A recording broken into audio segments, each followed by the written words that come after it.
Yesterday night, there was a big leak about what was going to happen today in the White House. For years, regulators, especially the SEC, have been strictly following laws against cryptocurrency. Could they be getting ready for a future where digital assets will be used, though behind closed doors? If this is true, it could explain why there is still a fight over who controls blockchain innovation, why regulators have been acting recently, and why central banks are talking about digital currency. We're breaking down all the news from last night and this morning and figuring out why it's important. This could have an impact on stablecoins, Bitcoin, and XRP. It could also change the role of digital assets in the global banking system.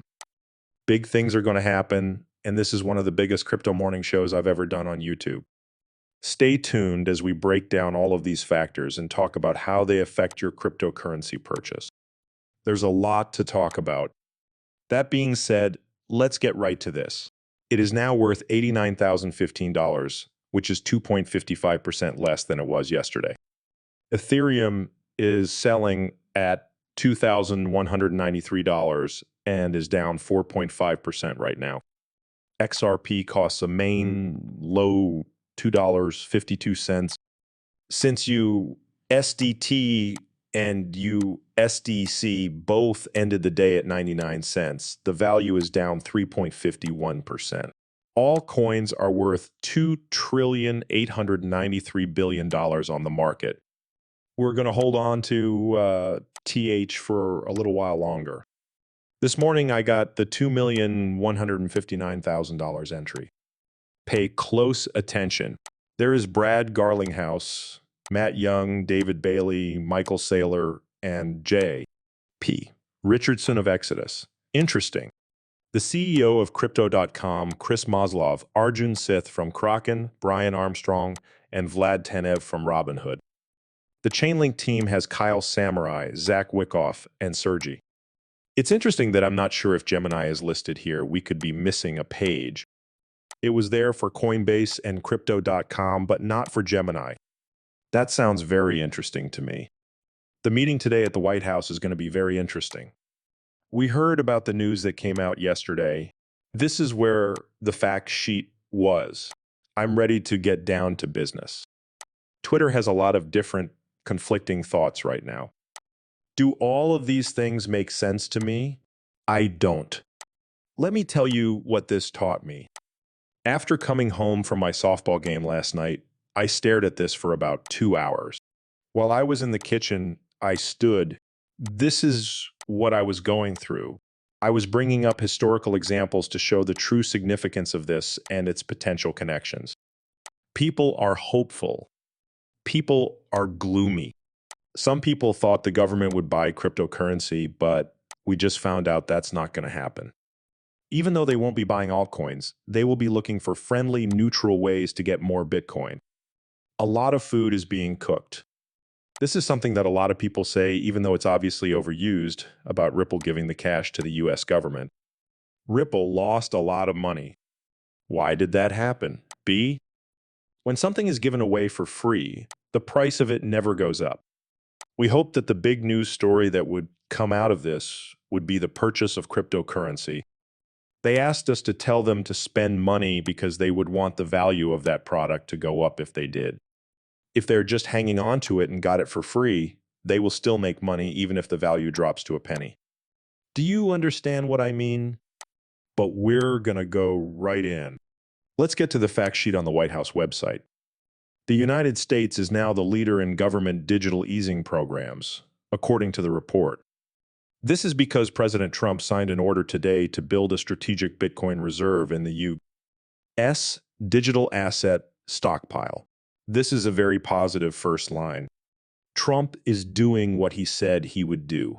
He said that the United States would be his top priority. He said he was going to set up a store of digital assets in the U.S. and issue an executive order on a strategic Bitcoin reserve, which is not the same thing as a reserve.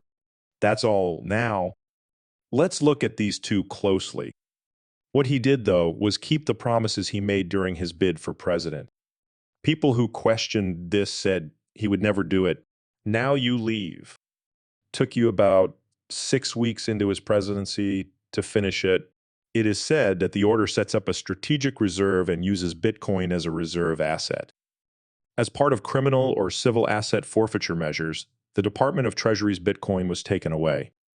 This Bitcoin will be used to fund the strategic Bitcoin reserve. Other agencies will decide if those agencies have the legal right to move any Bitcoin that belongs to them to the reserve. In simple terms, the U.S. government is buying Bitcoin from people whose assets have been frozen or taken away because of illegal behavior. In addition, they're going after the U.S. government directly. That's all? It also says that the U.S. will not sell Bitcoin that has been put into the strategic Bitcoin reserve. This reserve will be used to store reserve assets. Here are some things to think about. And you already know that people are always very careful with words. The White House needs to be they're not going to sell their Bitcoin, which means they're not going to dump it on the markets. This is to hurt the American people. However, this doesn't show any signs of trade. For example, the U.S. has traded oil for other things in the past. So this isn't mentioned, or maybe we just need more facts. In another country, will people trade Bitcoin for something else? I don't think that's a good sign because the other country might dump a lot of Bitcoin on the market if they trade the free Bitcoin they got for something else. So we need to be careful about how we understand this. It also says that the secretaries of the Treasury and Commerce can make plans to buy more Bitcoin that don't add to the federal budget. As long as they don't cost people more, hey everyone, this is only Bitcoin right now. It has nothing to do with well coins. It says that they will look for ways to buy more Bitcoin that don't cost too much. A plan with no budgetary impact. What is it? I know you're going to ask me that, and I already know the answer. As a result, public-private agreements would not cost anything. In return for certain regulatory benefits or tax breaks that don't lead to a net tax loss, for example, private groups can be encouraged by the Department of Commerce to give Bitcoin to a national reserve fund.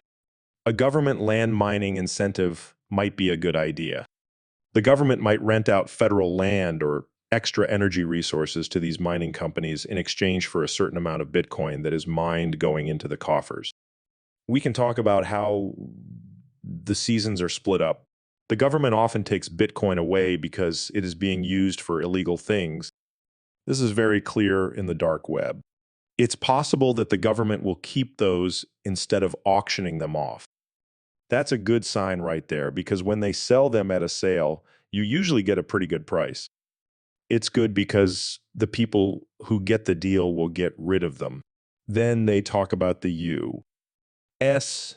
digital asset stockpile. The second film will go into more depth about this subject. This is a list of the other assets in the digital asset stockpile that are not Bitcoin. Your XRP was given the names Solana, ADA, and Ethereum. They say here that the U.S. government will only buy assets for the U.S. digital asset stockpile that have been seized by the government. In simple terms, the U.S. government will only buy Bitcoin that is given to them for free or that could be used in Ripple's case against the SEC. They don't want to buy Cardano, XRP, Solana, or Ethereum. Look, you guys can keep your money, your $125 million, they said. We want you to keep growing.